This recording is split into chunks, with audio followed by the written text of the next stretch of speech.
Comenzamos hoy una serie expositiva acerca del libro de los Hechos, titulada Jesucristo obra a través de su iglesia. Ese es el título.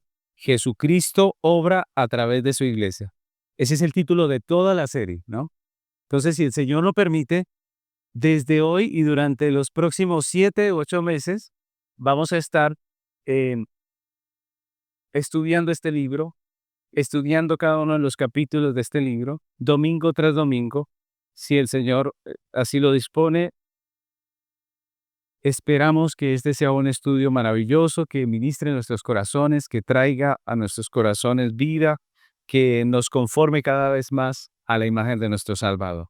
Hoy vamos a hacer la parte introductoria, la introducción del libro, y antes de empezar este estudio es importante entender un poco qué es el libro, ¿cierto?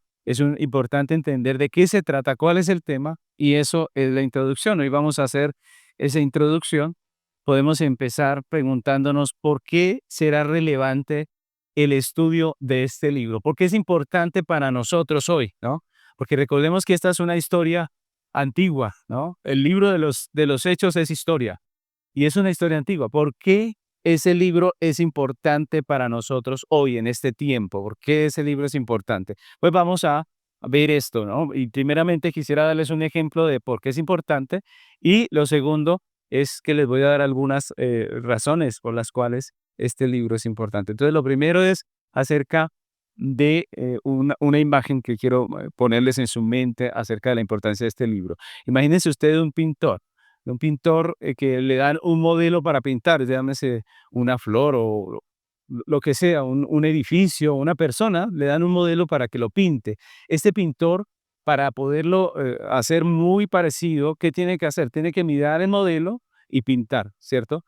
Mirar el modelo y pintar. De una sola mirada, ¿será que se puede ya tener la idea? Y no, seguramente él va a tener que ver, dependiendo de la técnica, va a tener que ver muchas veces ese modelo, va a tener que mirar muchas veces, cientos, miles de veces ese modelo para reproducirlo lo más parecido a el original. Y esa es la importancia del libro de los Hechos. El libro de los Hechos nos presenta a la iglesia de Cristo en sus comienzos, ¿no?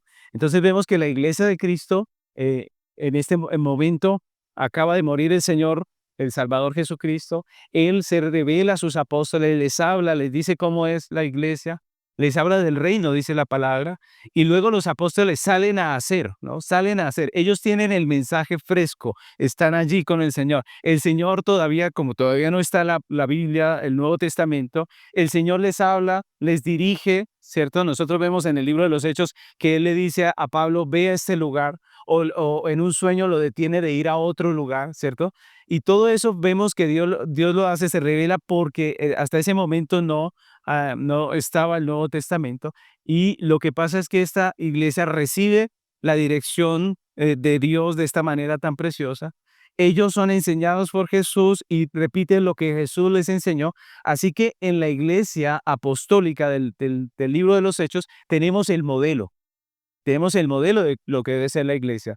Y como es el modelo, ¿qué deberíamos hacer nosotros que estamos llamados a seguir haciendo iglesia? ¿Qué deberíamos hacer como el pintor? Mirar el modelo y trabajar, mirar el modelo y trabajar en esto.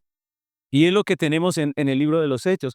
El libro de los Hechos es importante porque nos muestra el modelo de lo que es la iglesia bíblica, de lo que es la iglesia que Dios quiere. Y por eso es tan importante para nosotros. La iglesia debería estudiarlo no solamente una vez, sino muchas veces. Es el modelo, deberíamos mirarlo. Ahora, ¿por qué es importante este estudio? Vamos a ver algunas razones prácticas, ¿no? Hechos es la conexión, le podemos llamar así, es la conexión entre el Antiguo y el Nuevo Testamento. Por ejemplo, si ustedes han leído el Antiguo Testamento, ustedes ven que es historia. Luego viene los Evangelios, ¿cierto? Y en los Evangelios vemos la historia de Jesús. Pero es en el libro de los Hechos que los apóstoles empiezan a unir lo uno con lo otro, que empiezan a decir cómo funciona, qué tiene que ver el Antiguo con el Nuevo Testamento. Es en el libro de los Hechos que podemos entender la conexión que hay entre el Antiguo Testamento y el Nuevo Testamento, los Evangelios, y también de los Evangelios con las cartas, porque los Evangelios terminan con la historia de Jesús que murió en la cruz, y luego vemos en las cartas a Pablo predicando, enseñando a las iglesias. Y uno dice, ¿qué pasó entre estos dos? ¿Qué hay entre esos dos? El libro de los Hechos. El libro de los Hechos nos muestra cómo después de que Jesús muere y resucita, la iglesia empieza a trabajar y cómo se convierte Saulo en Pablo el apóstol y cómo estas cartas tienen sentido. Entonces, es importante porque es la conexión. Además, es importante porque aquí nos muestran cómo la iglesia del Nuevo Testamento, después de la resurrección del Señor, se organiza y se extiende, se expande por todo el mundo. Recordemos que ese era el llamado, vayan y hagan discípulos, y el libro de los Hechos nos muestra cómo pasa esto. De hecho, vamos a ver en el estudio cómo ellos terminan cumpliendo exactamente lo que Jesús les manda de ir y predicar el evangelio a Jerusalén, luego ¿a dónde? A Samaria y luego hasta lo último de la tierra. Y eso lo vamos a ver. Entonces, el libro de los Hechos nos recuerda también la misión central de la iglesia. ¿Para qué estamos aquí como iglesia? Es importantísimo estudiarlo porque él nos vuelve a poner en la misión, nos centra en la misión. ¿Qué otra cosa es importante en este libro? Pues que este libro también es un modelo de identidad en la iglesia. ¿Cómo debe ser la iglesia de Cristo? Pues ahí tenemos el modelo. También es un libro que nos ayuda a fortalecer nuestra dependencia del Espíritu Santo. Si ustedes se dan cuenta, en todo el libro de los Hechos, el Espíritu Santo es el que está haciendo una cosa y la otra. Él es el que está obrando ahí en medio de todo esto. Y lo que vemos es que los apóstoles dependen de la guianza del Espíritu Santo para todo. Este libro va a fortalecer nuestra dependencia del Espíritu Santo a través de su palabra. Hechos también es un modelo de unidad, si ustedes se dan cuenta, en medio de una gran diferencia de culturas como la que vamos a encontrar en Hechos, porque en Hechos vamos a ver una gran cantidad de culturas, en medio de tanta gente diferente, de hombres, mujeres, esclavos, libres, mejor dicho, de todo, judíos, gentiles, en medio de todo ese mundo de gente, de diferencias culturales y todo, podemos ver que hay una iglesia unida. Podemos ver que la gente se une. La unidad es una de las cosas más difíciles, pero en el libro de los Hechos nos muestran cómo es la unidad de la iglesia y eso va a ser un modelo para nosotros también. También es un modelo de resiliencia porque la iglesia apostólica fue muy perseguida. Si ustedes recuerdan, la iglesia apostólica tuvo persecución de los judíos mismos, ¿cierto? Pero también de los romanos. Sufrieron muchas aflicciones, muchas persecuciones, muchos naufragios, muchas cosas, pero en medio de todo eso, la iglesia siguió firme, obviamente guiada por Dios, fortalecida por el Espíritu Santo. Hechos también es un modelo de discernimiento ético y pastoral, porque los apóstoles tuvieron que tomar muchas decisiones en contra de su cultura, en contra de las cosas que veían en medio de las realidades de los pueblos los que visitaban, también dentro de las tensiones de la iglesia. Recordemos, por ejemplo, cuando que se quería judaizar a los gentiles, se hizo una gran reunión, el primer concilio de la iglesia, y allí tuvo que la iglesia tomar decisiones. Para nosotros que estamos en un tiempo en donde estamos volviendo al paganismo, en el mundo se está volviendo al paganismo, pues es muy importante porque nosotros también tenemos que tener discernimiento ético y pastoral por todas estas discusiones que se están dando en nuestro mundo acerca de la ética, de la moral, de lo que es bueno y de lo que no es bueno. Este libro nos va a servir mucho para todo esto. Así que este libro va a ser de gran bendición. Esperamos que por la gracia del Señor podamos ser bendecidos en todas estas cosas y que a través de su estudio podamos nosotros conformar nuestra vida a, a nuestro Dios, a nuestro Salvador. Entonces, la iglesia de hoy necesita la sabiduría de este libro. De hecho, este estudio va a confortar muchas de las realidades que estamos viviendo, va a confrontar muchas de las narrativas de nuestra cultura moderna. Este libro no solo nos va a hablar de evangelismo, de predicación, sino que va a tocar muchos temas muy importantes que son reales en nuestra sociedad y que van a servir para nuestras vidas, para nuestras familias, para nuestros jóvenes. Así que vamos a empezar esta introducción del libro de los Hechos, que tiene como título Jesucristo a través de su iglesia. Ese es el título de esta enseñanza, Jesucristo a través de su iglesia.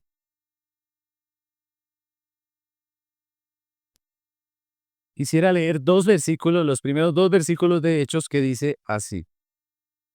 En el primer tratado, oh Teófilo, hablé acerca de todas las cosas que Jesús comenzó a hacer y enseñar hasta el día que fue recibido arriba, después de haber dado mandamientos por el Espíritu Santo a los apóstoles que había escogido. Amén. Esos dos versículos quisiera tenerlos hoy como primeros dentro de nuestra enseñanza porque van a ser claves en lo que vamos a hablar hoy acerca de los hechos de esta introducción. Este libro lo escribe ¿quién? Lucas, ¿cierto? Lo escribe Lucas, el mismo escritor del Evangelio, ¿no?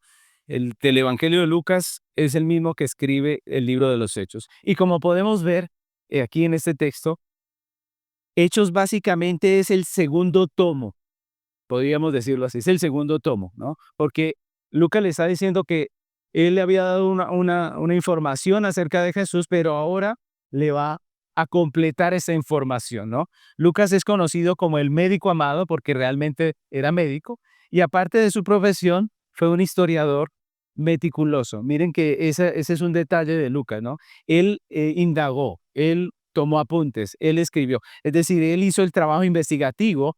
Él fue un teólogo profundo y también escribió inspirado por el Espíritu Santo y por eso tenemos hoy en día el libro de los Hechos. Ahora, el receptor de este libro es el excelentísimo Teófilo, dice el texto, ¿cierto? Y esa es una identidad incierta, es decir, la Biblia no nos habla mucho acerca de este hombre. Algunos piensan que simplemente lo que estaba escribiendo allí Lucas era a un amigo cristiano, porque la palabra Teófilo significa amado de Dios, ¿no? Entonces, algunos piensan que era simplemente un hermano cristiano al que le estaba hablando, al que le estaba escribiendo, y le estaba diciendo, querido amado de Dios, hermano amado de Dios. Esa es una teoría, ¿no? Acerca de quién era este Teófilo. Es decir, que no era un nombre, sino que era un hermanito de la congregación o alguna persona muy querida de Lucas. Otros piensan que este sí es un nombre y que la palabra excelentísimo, que era usada para los magistrados, para los funcionarios romanos, pues nos da a entender que lo que estaba haciendo Lucas era presentando una defensa del cristianismo, de la fe cristiana delante de alguien que tenía autoridad, de un magistrado, de una persona importante en Roma. Esa es como la versión más segura. Es decir, este excelentísimo Teófilo era un hombre que tenía un lugar honorífico en Roma, que había conocido la palabra y era prácticamente discípulo de Lucas. Eso es muy probable porque Lucas, recordemos que él fue el compañero de viaje de Pablo y él estuvo en muchos lugares predicando, así que no sería raro que este fuera un hombre de autoridad allá en Roma. Entonces, eh, si eso es así, pues vemos que Lucas está presentando una defensa de lo que es el Evangelio, de lo que es la iglesia, de lo que es la Sagrada Escritura. Ahora, como leímos en los primeros versículos, este libro, este Evangelio, perdón, este libro de los Hechos es la continuación del Evangelio. Lucas escribe a Teófilo en el Evangelio acerca de todas las cosas que Jesús comenzó a hacer y a enseñar y ahora lo que hace es seguir con su relato enseñando lo que Jesús continúa haciendo, pero esta vez a través de su iglesia. Por eso el título de nuestra enseñanza, ¿no? De lo que Jesús sigue haciendo a través de su iglesia. Él empieza diciendo en el primer tratado, Teófilo, es decir, en el Evangelio, te hablé de lo que Jesús hizo hasta que fue recibido en el cielo y ahora te escribo hechos, ¿no? Es decir, ahora te escribo lo que Jesús siguió haciendo, pero esta vez a través de la iglesia. Jesús resucitado a través de la iglesia. Eso es lo que vemos aquí. Más que el libro de Hechos de los Apóstoles, en realidad el libro registra los hechos de Cristo a través de su iglesia por el Espíritu Santo. Eso es lo que nos muestra el libro de los Hechos. Y miremos algunos ejemplos de cómo lo que está escrito en Hechos es una obra de Cristo más que de los apóstoles. Por ejemplo, si miramos el Pentecostés, fue un hecho de Cristo, no de los apóstoles. Miren lo que dice, por ejemplo, en Hechos 2:33. Hechos 2:33.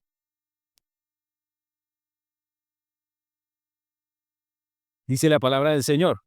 Así que, exaltado por la diestra de Dios y habiendo recibido del Padre la promesa del Espíritu Santo, ha derramado esto que vosotros veis y oís. Amén. Claramente lo dice el texto. Dice que es Cristo el que ha derramado el Espíritu Santo en el Pentecostés. Así lo explicó Pedro. Pero no dijo, mire, esto que hicimos fuimos nosotros. ¿Sí dijo así? No. Dijo, esto es lo que Cristo hizo, es lo que Cristo hace. Y en la conversión de Saulo, si ustedes recuerdan cuando Dios se le aparece allí en el camino de Damasco, claramente Jesús se identifica con la iglesia y prácticamente está diciendo, yo soy la cabeza de la iglesia, yo estoy en la iglesia. Miren lo que dice Hechos 9 del 4 al 5. Hechos 9 del versículo 4 al versículo 5 dice, y cayendo en tierra oyó una voz que decía, Saulo, Saulo, ¿por qué me persigues? Él dijo, ¿quién eres, Señor? Y le dijo, yo soy Jesús a quien tú persigues. Dura cosa te es dar coces contra el aguijón. Literalmente les pregunto, ¿a quién perseguía Pablo? Literalmente hablando, perseguía a la iglesia. ¿A quiénes perseguía? Los encarcelaba, los hacía blasfemar de Dios. ¿A quién perseguía? A la iglesia, literalmente hablando. Pero Jesús, ¿qué dice cuando lo confronta? Él dice, ¿por qué me persigues? A mí. Es decir, ¿quién estaba en la iglesia orando? Cristo. El que estaba orando a través de la iglesia es Cristo. Por eso cuando Cristo confronta a Saulo, no le dice, ¿por qué persigues a mi iglesia? No, él dice, ¿por qué me persigues a mí? ¿Cierto? Ese es el tema central del libro de Hechos, la obra que Jesús continúa haciendo a través de su iglesia. Y es lo que vamos a ver, a desarrollar hoy, si Dios nos lo permite, a través de 3 sencillos puntos. Lo primero que vamos a ver es la iglesia como un medio, la iglesia como un medio. Lo segundo que veremos es acerca de la disposición del corazón humano. Y lo tercero que hablaremos es acerca de las buenas nuevas, las buenas noticias. Entonces comencemos con nuestro primer punto, que se titula La iglesia como medio. Mis hermanos, como escribió el apóstol Pablo, la iglesia es el cuerpo de Cristo. Cristo es la cabeza de su iglesia. Es decir, Jesucristo interviene en este mundo, en la historia de este mundo, ¿a través de quién? De la iglesia, ¿cierto? Jesucristo interviene en este mundo a través de su iglesia, que es su cuerpo. Ella es el medio por el cual Jesucristo está reuniendo a su pueblo. Es a través de la iglesia que Jesús hace el llamado a sus escogidos. Es a través de la iglesia que Jesús le enseña doctrina a su pueblo. Es a través de su iglesia que Jesús los hace miembros de su congregación en el bautismo. Todo esto ocurre a través de la iglesia. Todo esto pasa a través de la iglesia. Y eso es básicamente lo que encontramos en Hechos. Por ejemplo, Hechos 14:3, miren lo que dice este texto, dice, por tanto, se detuvieron allí mucho tiempo, hablando con denuedo, confiados en el Señor, el cual daba testimonio a la palabra de su gracia, concediendo que se hiciesen por mano de ellos señales y prodigios. Era Jesús el que estaba en medio de su pueblo, confirmando su palabra, haciendo que las personas prestaran atención a lo que ellos estaban diciendo y testificando a través de ellos. Y esa es una de las tantas lugares donde podemos ver esta realidad. Así que si miramos el libro de los Hechos como una obra literaria, podemos clasificarla como historia. Sin embargo, verdaderamente la clasificación que se le da a este libro es una historiografía teológica. ¿Qué quiere decir eso? Que más que historia nada más, es una historia, una narrativa inspirada que se interpreta a la luz del plan de Dios. Una historia inspirada que se interpreta a la luz del plan de Dios. Y por eso, este va a ser un estudio muy valioso para nosotros porque vamos a ver muchas cosas que son cotidianas en medio de nosotros, en medio de nuestras realidades, que nos pasan a nosotros.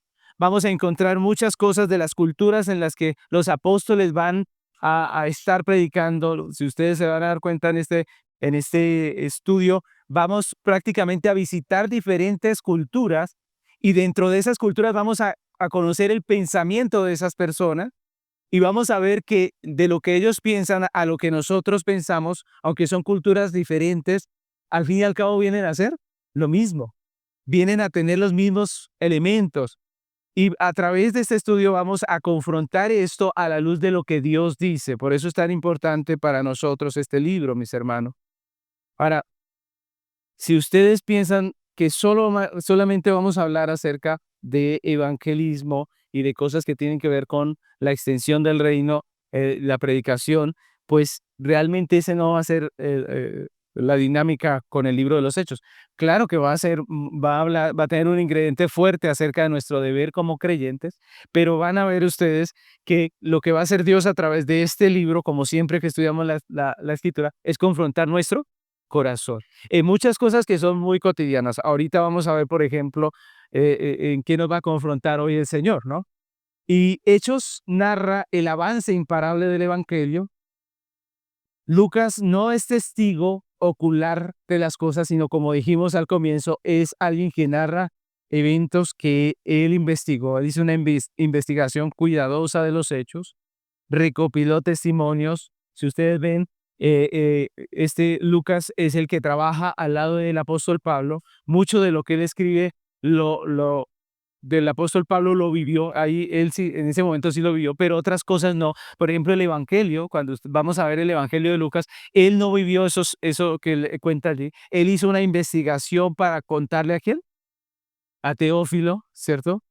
Así que él está ahí narrando todo esto que ha investigado. Incluso el libro del el Evangelio de Lucas, algunos dicen que es el Evangelio de Pablo, ¿no? ¿Por qué? Porque el que tuvo que haberle contado todo esto era el apóstol Pablo, ¿no? Entonces, algunos dicen que el Evangelio de Lucas en realidad es como el Evangelio de Pablo porque siempre él estuvo en las prisiones y en todo momento Lucas estuvo al lado de Pablo en la mayoría de sus viajes, y este es una recopilación de todas esas cosas que él pudo aprender, investigar, ¿no? Hechos no menciona la destrucción de Jerusalén y eso más o menos nos da la fecha, porque parece ser que no había habido todavía la destrucción de Jerusalén del año 70, todavía no había pasado, y vemos también que Hechos termina con Pablo vivo, Pablo en Roma. Ese es lo último que se nos narra allí en Hechos. Así que seguramente viendo que Hechos no narra su muerte, la muerte de Pablo, no narra cómo fue ajusticiado por el Imperio Romano, pues lo que parece ser es que este libro se escribió entre el año 62 al 64 después de Cristo. Hechos se desarrolla en medio del Imperio Romano y eso es algo muy importante, porque si ustedes ven un poco de historia romana, Roma lo que trató fue de unir todo el imperio, ¿no? Entonces Roma hizo muchas formas de transporte para que fuese fácil pasar de un lado al otro. Entonces había mucho transporte en ese tiempo, había muchos caminos. Recuerdan, por ejemplo, la frase que dice que todos los caminos conducen a Roma.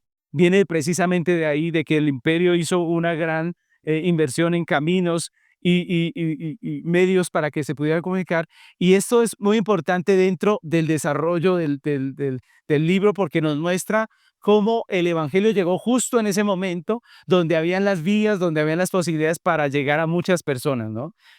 También el idioma, todos estaban, por ser el imperio romano, el idioma todo estaba prácticamente eh, igual en muchos lugares, la gente entendía mucho el mismo idioma, entonces esto también facilitó todo lo que hicieron los apóstoles. Es decir, Dios puso este libro a los apóstoles, todo esto dentro de su plan perfectamente donde debía casar, ¿no? El propósito de Lucas, ¿cuál es el propósito de Lucas con todo eso? Mostrar lo que el Señor sigue haciendo esta vez a través de su iglesia, lo que Jesús sigue haciendo a través de su iglesia. El libro termina de una forma abierta. Si ustedes se dan cuenta, los libros a veces terminan con un final, ¿no? Es decir, y pasó esto, por ejemplo, en los cuentos, y fueron felices y comieron perdices y ya, hasta ahí, ¿cierto? Pero Hechos de los Apóstoles es una narración que termina abierta.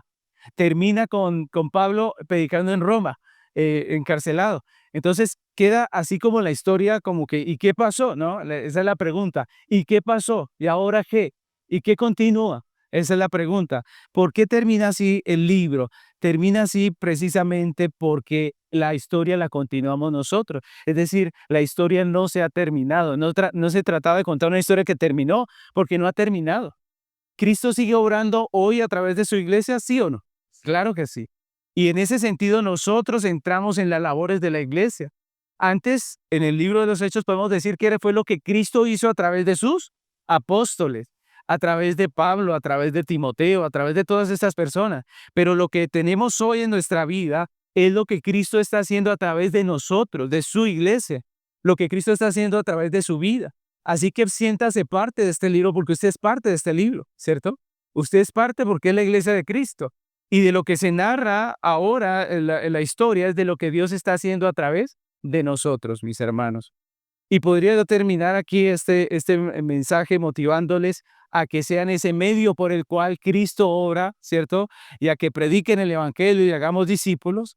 Sin embargo, mis hermanos, eso sería terminar simplemente con nuestros deberes. Eso sería como simplemente moralismo y el moralismo no cambia la vida. Así que vamos a continuar con nuestro segundo punto y vamos a hablar de la disposición del corazón humano, la disposición del corazón humano. La pregunta, mis hermanos, es qué tan dispuesta está la iglesia a ser el medio a través del cual Jesucristo obra en esta tierra. ¿Qué tan dispuesta está la iglesia? Yo le invito a que piense en esto. ¿Qué dice usted? ¿Qué tan dispuesto está usted hoy, aquí, a que Cristo le use y extienda su reino en esta tierra? ¿Qué tan dispuesto está? Pregúntese a su corazón, sea sincero. Y yo quisiera ilustrar esa pregunta con un caso de la vida real, de un hombre que se llamaba Adoniram Hudson, que fue el primer misionero protestante en Estados Unidos en salir y servir en el extranjero. Él fue conocido por su labor pionera en Birmania, donde tradujo la Biblia, predicó la palabra. Ustedes saben que predicar la palabra en un contexto donde nunca se ha escuchado de la Biblia, pues es muy difícil. Sin embargo, este hombre fue, predicó, estableció iglesias que perduran hasta el día de hoy y su vida marcó el inicio del movimiento misionero en América. Pero antes de que este hombre saliera a su misión, decidió casarse. Él no se iba a ir solo, él dijo, no, yo me voy casado, ¿cierto? Voy con mi esposa. Y resulta que ese hombre vio a una hermana creyente que se llamaba Ana y él quiso que ella fuera su esposa. Obviamente era parte de la congregación, parte de la iglesia, así que él escribe una carta al que va a ser su suegro, ¿no? Él escribe una carta ya en tiempos donde había que hablar con el papá, ¿cierto? Hoy todavía hay que hacerlo, ¿no? Y resulta que le escribe una carta a este suegro y yo quiero que ustedes se pongan un poco en los zapatos de este papá que tiene una hija cristiana que asiste a la congregación y que se fijó en el hermanito que quiere ser misionero en un lugar peligroso. Imagínense lo difícil que es la situación, ¿no? Es decir, era una situación donde ella se quería casar con un hombre que quería salir y hacer misión cuando nadie prácticamente había hecho esa obra, ¿no? Así que él escribe una carta, yo quiero que la escuchemos pensando en si nosotros fuéramos este hombre que tiene que contestar, ¿no? Miren lo que escribe Adoniram a su suegro. Dice, ahora tengo que preguntar si consentiría en separarse de su hija a principios de la próxima primavera para no volver a verla en este mundo. Imagínense, esas son las palabras de este hombre. Dice, si consentiría en que ella partiera a un país pagano y se sujetara a las pruebas y sufrimientos de una vida misionera. Si consentiría en que se expusiera a los peligros del océano y la influencia fatal del clima del sur de la India y a toda clase de carencias y angustias y situaciones degradantes, insultos, persecución y quizás aún a la muerte violenta. Imagínense esas palabras, una carta para el suegro de esta manera, ¿no? Puede consentir a todo esto por aquel quien dejó su hogar celestial y murió por ella y por las almas perdidas que perecen por Sión y por la gloria de Dios. Puede consentir a todo esto con la esperanza de encontrarse pronto con su hija en la gloria, con una corona de justicia iluminada por las aclamaciones de alabanza al Salvador, de los paganos salvados de una condenación y perdición eterna gracias a ella como instrumento del Señor? Tremendo, ¿no? La pregunta es, ¿qué respondería usted si fuera el suegro? ¿Cierto? ¿Qué respondería uno si le mandan semejante carta? Pues seguramente la respuesta de muchos cristianos hoy en día en nuestro contexto egoísta, en nuestra sociedad tan egoísta, seguramente sería, ¿usted está loco? ¿Cierto? ¿Qué me está diciendo? ¿Cierto? ¿Qué me está proponiendo? ¿Qué le propuso a mi hija? Esa sería la respuesta hoy en día de muchos, ¿no? La sorpresa, mis hermanos, es que este hombre acepta. Y no solo acepta, sino que dice, bueno, que mi hija conteste, ¿no? Yo, por mí, listo, pero que mi hija conteste. ¿Qué dice la niña? Dice, sí, yo estoy dispuesta a ir. Y se va, se casan, imagínense, se casan, una tarde se casan, y de ahí, de la boda, en vez de salir al viaje para Cartagena o para algún lugar, salen directo para la obra misionera. Imagínense ustedes, salen directo para allá. Y ellos trabajan, esta mujer es una bendición, si ustedes buscan un poco acerca de la historia de ella aprende birmano, ayuda a traducir los textos bíblicos, escribe cartas y relatos que inspiran a la iglesia en América a apoyar las misiones y algunos incluso a ir de misioneros. Es decir, esta mujer hace un trabajo maravilloso durante toda su vida. Lo que hizo fue ayudar, educar a las mujeres birmanas, enseñar el evangelio y llegó la guerra a ese lugar, a Birmania, y Adoniram fue encarcelado en condiciones terribles, algo de lo que él ya le había comentado al suegro, ¿no? Fue encarcelado de una manera terrible y la esposa, Ana se llamaba ella, iba y lo visitaba, le llevaba comida, le llevaba ropa, le llevaba cosas, y en medio de ese trajín tan difícil, pues ella termina agotada, su cuerpo obviamente sufre las consecuencias de esa situación y el desgaste físico y las enfermedades afectan gravemente su vida y fallece en 1826 a los 37 años, poco después de que el esposo es liberado. Es decir, lo que este hombre le dijo al suegro pasó textualmente. Así fue. Y de pronto para la sociedad egoísta nuestra diría qué desperdicio de vida, de pronto en nuestra sociedad. Pero dentro del reino de Dios uno dice qué vida tan bien aprovechada. Esta persona hizo aquello para lo que estamos llamados y glorificar a Dios y gozar de Él para siempre. La pregunta es, ¿estamos realmente dispuestos nosotros como Ana? ¿Estamos dispuestos como este suegro que dejó ir a su hija? ¿Podemos nosotros tener esa visión tan preciosa de decir, yo quiero servirle a Dios porque Él es lo máximo y si me toca sacrificarme, me sacrifico? Mis hermanos, la respuesta de nosotros suele ser muy egoísta. La respuesta es muy egoísta precisamente por eso, porque el problema del corazón es el egoísmo. El problema del corazón es el egoísmo. ¿Por qué si Dios a través de su iglesia se mueve en esta tierra, como vimos en el primer punto, por qué nosotros somos tan terribles de decir a Dios no o de hacernos los que no? ¿Cierto? A veces no decimos abiertamente no, Señor, pero nos hacemos como que no es conmigo, ¿cierto? ¿Por qué somos así? La respuesta es el egoísmo de nuestro corazón. Y si usted fue uno de los que respondió en su corazón que si fuera el suegro diría que no, pues le digo que no está solo. La mayor cantidad de las personas dirían que no. El egoísmo no es simplemente falta de generosidad, sino que desde la caída el corazón del hombre es egoísta. El pecado separa al hombre de Dios y el hombre queda vacío, prácticamente queda vacío. Él ya no tiene a Dios, él está separado de Dios, él está vacío y el egoísmo es una manifestación precisamente de ese vacío que nos centra en nosotros mismos y que trata de llenarse a sí mismo. El hombre trata de llenarse a sí mismo con riqueza, con aplausos, con placer, con muchas cosas. Tratamos de llenarnos y ese es nuestro egoísmo. Por eso nosotros estamos buscando cómo llenar y vemos la necesidad de otro y no nos importa porque yo quiero más y más, quiero llenarme. ¿Cuándo podemos ser saciados? Nunca, porque las cosas de este mundo nunca sacian. El egoísmo no es solamente falta de generosidad, es un intento desesperado por completarnos a nosotros mismos sin Dios, sin Dios. el egoísmo es todo lo contrario al amor, que es el resumen de la ley de Dios. Es todo lo contrario al amor. Ahora, Dios creó al hombre para él. Si ustedes recuerdan en Génesis, Dios crea al hombre para él, para que le sirva en amor, para que sojuzgue la tierra. Le da una mujer para que la ame, para llenar la tierra con hijos amados conforme a la semejanza de Dios.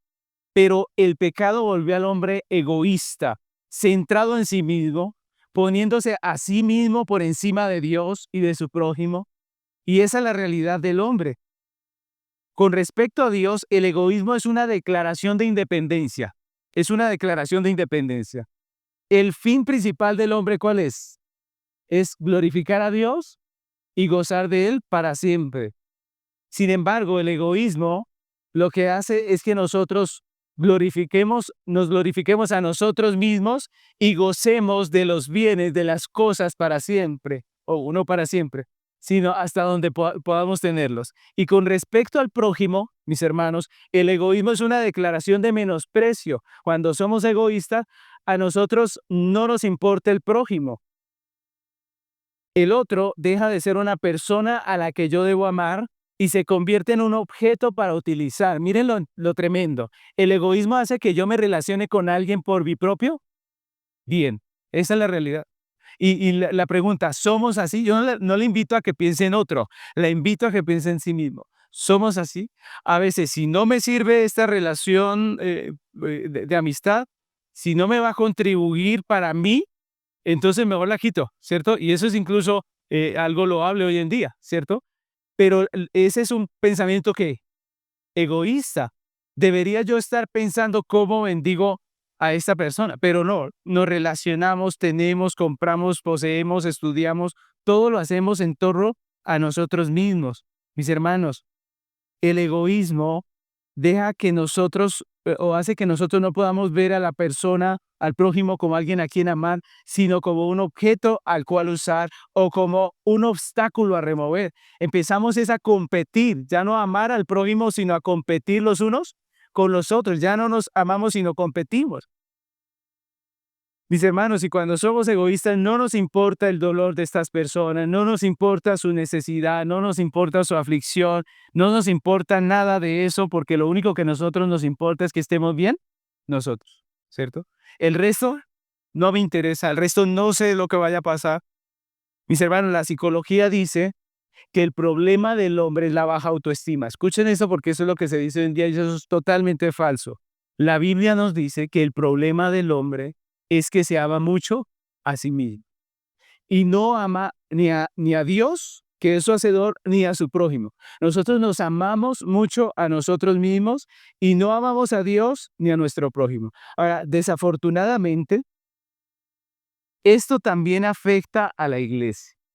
Esto también afecta a la iglesia. Filipenses capítulo 2, versículo 19 al 21.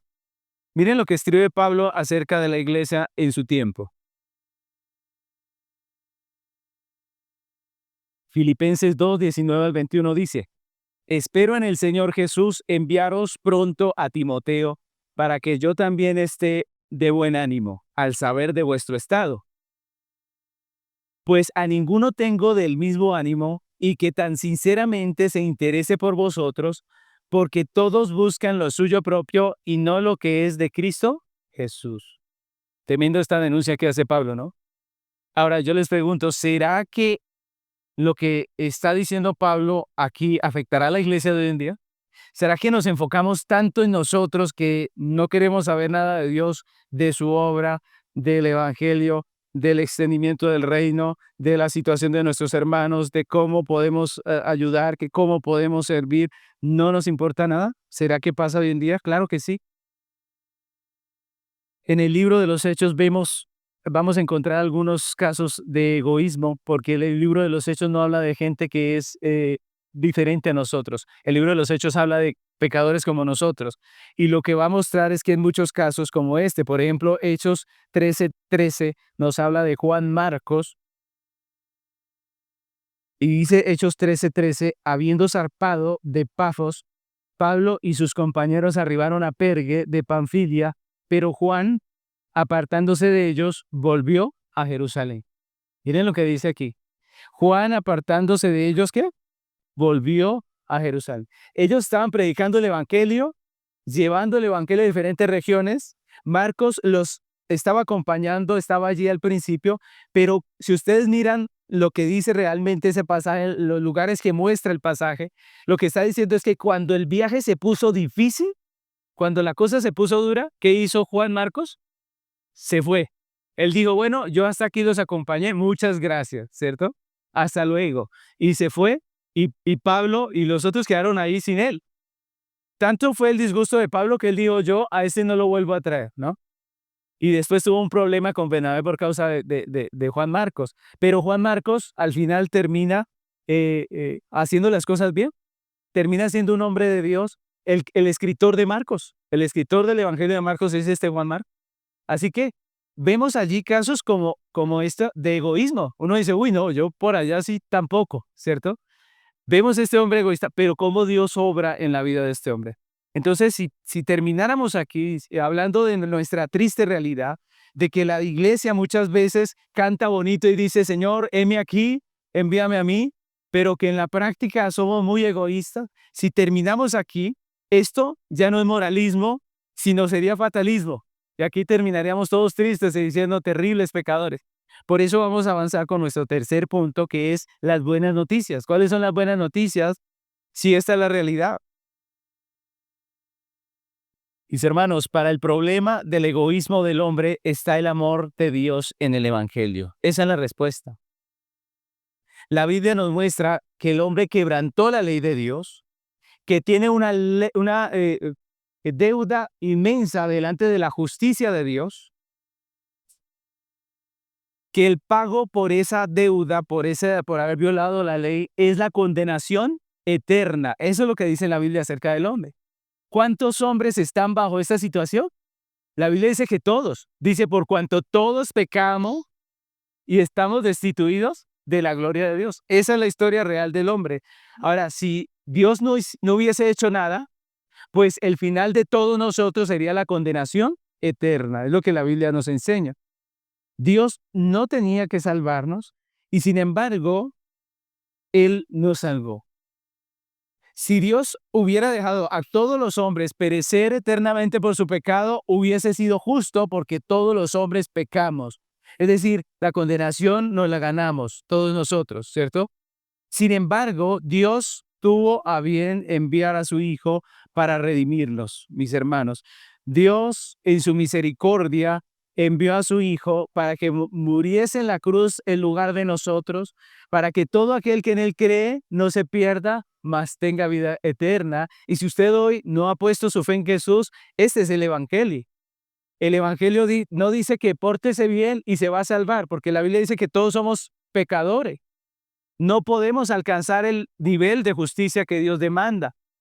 Todos nosotros pecamos de una o de otra manera, somos mentirosos, engañamos, traicionamos, hacemos muchas cosas. Pero el único que satisface la justicia de Dios es Cristo, con su vida, pero también con su muerte en la cruz. Con esa muerte sustitutiva por nosotros, para que todo el que crea en Él tenga vida eterna. La invitación, si no ha puesto su fe en Jesús, es a que hoy crea en el Señor Jesús, en que su obra preciosa, perfecta en la cruz, es la única que le puede librar de la condenación eterna. Ese es el Evangelio. Mis hermanos, recordando el ejemplo que pusimos hace un momento, si ustedes vieron, el suegro de Adoniram Hudson dejó ir a su hija con el misionero, sabiendo que la vida de ella corría riesgo, ¿cierto? Sabiendo que la vida de esta mujer corría riesgo. Sin embargo, el Padre, nuestro Padre Celestial, Dios, decidió conscientemente, motivado por el amor, dar a su Hijo Jesús, a su Hijo unigénito, para que muriera en una cruz por nuestros pecados, sabiendo que iba a morir. Esa es la realidad del Evangelio. Dios dio a su Hijo sabiendo que iba a morir. No era un riesgo, era una realidad. Él sabía que tenía que morir. Juan 3:16 dice, porque de tal manera amó Dios al mundo, que ha dado a su Hijo unigénito para que todo aquel que en Él cree no se pierda, mas tenga vida eterna. Es lo que dice la palabra. Y si ustedes recuerdan, Ana, la esposa de Adoniram, aceptó la propuesta de este misionero, siendo consciente de lo que perdía, porque obviamente ella se iba a apartar de su familia, de sus amigos, de su tierra, ¿cierto? Ella era consciente de lo que perdía en su tierra, de sus comodidades, sabiendo lo que le esperaba, sabiendo que iba a arriesgar su vida, que era muy posible que ella terminara muriendo allá por las condiciones del lugar. Pero cuando Cristo vino a este mundo, no se estaba arriesgando. Jesús no se arriesgó cuando vino. Jesús se estaba entregando para morir por nosotros los pecadores. Jesús se estaba entregando para morir por un pecado que no era el de él, nuestro pecado, para redimirnos con su sangre, para darnos vida eterna, mis hermanos. Eso es lo que dice el Evangelio. Eso es lo que dice el precioso Evangelio. Jesús no vino a vivir su vida como él quería, ¿no? Él vino a someterse al plan de redención para redimirnos a nosotros. Y yo les pregunto, ¿qué tal que Cristo hubiese sido egoísta? ¿Ah? Imagínense usted, ¿qué sería de nosotros? Si Jesús hubiese dicho, no, ¿cómo se lo morir yo por esta eh, parranda de pecadores? ¿Qué tal que Jesús hubiese dicho así? Lo hubiese dicho con justicia, ¿cierto? Éramos sus enemigos, pero Cristo decidió venir y vivir por amor, enseñándonos su evangelio, y morir en la cruz por amor para librarnos de la condenación eterna. Romanos 5, 6 al 8 dice la palabra: porque Cristo, cuando aún éramos débiles, a su tiempo murió por los impíos. Ciertamente apenas morirá alguno por un justo. Con todo, pudiera ser que alguno osara morir por el bueno. Mas Dios muestra su amor para con nosotros en que, siendo aún pecadores, Cristo murió por nosotros. Mis hermanos, ese texto es precioso. Aunque nosotros éramos enemigos, Cristo decidió amarnos, mis hermanos. Y por ese amor precioso es que nosotros podemos hoy estar aquí.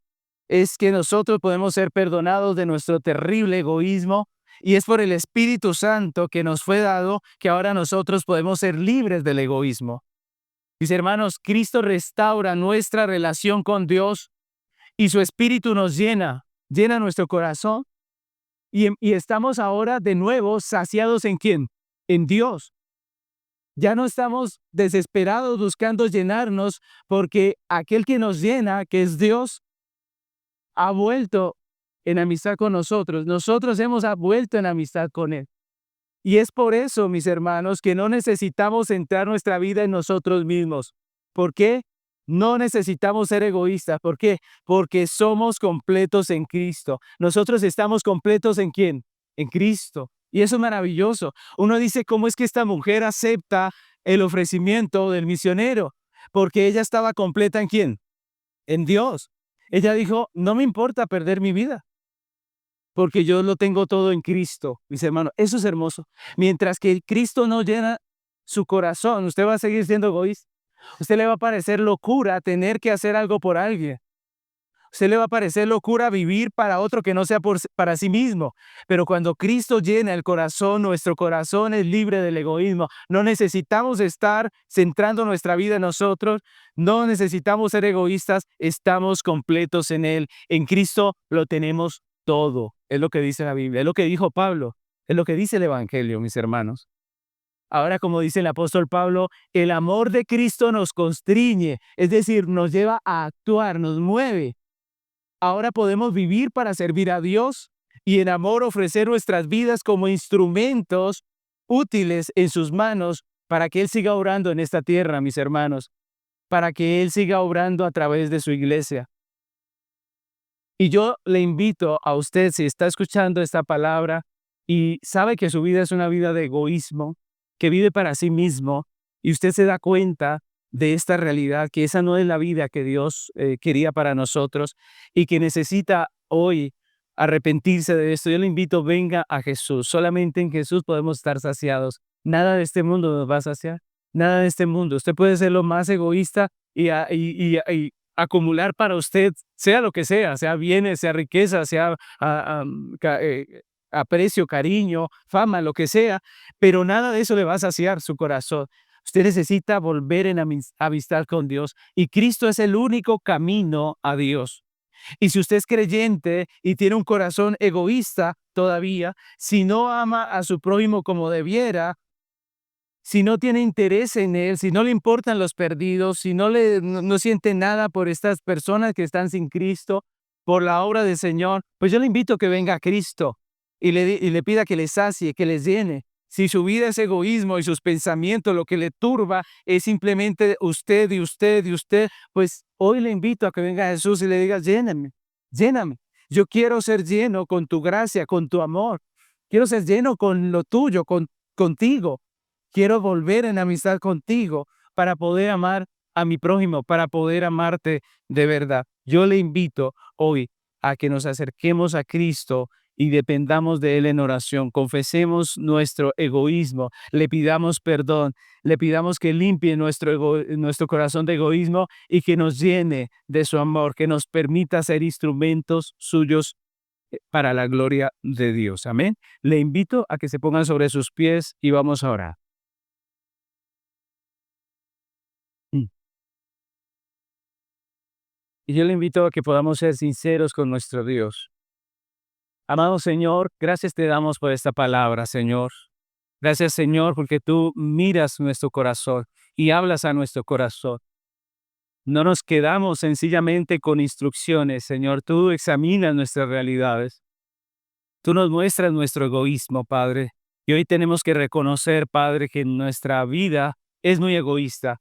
Señor, reconocemos que a veces lo único que nos importa somos nosotros, nuestra comodidad, nuestro bienestar, lo nuestro. Y nos cuesta amar, Señor. A veces sencillamente no amamos a nuestro prójimo. A veces ni siquiera nos acordamos de nuestro prójimo. Sencillamente estamos tan enfocados en nosotros que nuestro prójimo desaparece. No es importante, no lo tenemos dentro de nuestra prioridad.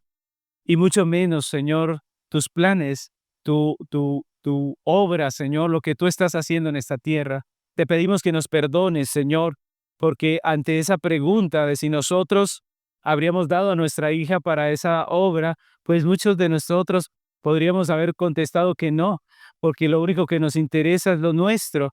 Pero Padre, hoy te pedimos que nos perdones, Señor. Hoy reconocemos que esa es una realidad, que el egoísmo está en nuestro corazón, que desde la caída esa es nuestra realidad. Te pedimos que nos perdones, que nos limpies, Señor. Limpia nuestro corazón. Y te pedimos, Señor, que pongas tu amor en nosotros. Señor, que a través de este libro de los Hechos nuestro corazón sea transformado, sea renovado. Estamos reconociendo que no podemos, Señor, no estamos aquí prometiéndote. Estamos reconociendo que no podemos, que seguramente, Señor, si tú no obras en nuestro corazón, seguramente saldremos, nos cambiará por unos días esta reflexión, pero nada más. Necesitamos tu gracia.